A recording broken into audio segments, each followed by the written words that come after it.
Talofalafa malolele bula vinaka makalofalai atu kiorana maloni maori iokwe. Hello, ikwe maui omo and a warm greetings to you all.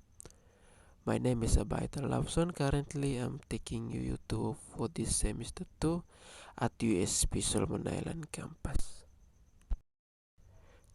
Today, I deemed you will enjoy exploring with me on an adventure journey of the natural heritage site in my Pacific Island to Parangiju and Tenaru waterfall.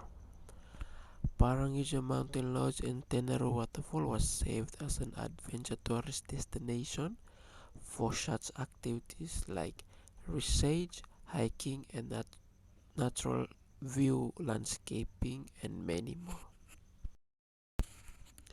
The benefit that this waterfall brought to the local economy is the portion of tourist revenue is invested back into the local conservation projects.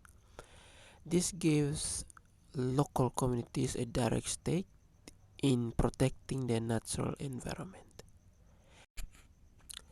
As from experience on 20 September 2025, the chargeable amount for the waterfall is 150 SPD per person if you want to go for a hiking and to see the waterfall.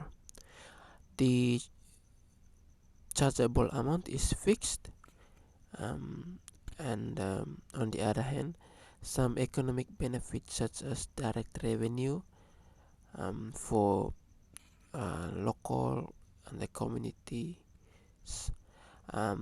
job creations for locals and the surrounding peoples, growth of Parangiju homestay, and increased property value was seen as a strength that they have obtained from the natural heritage site.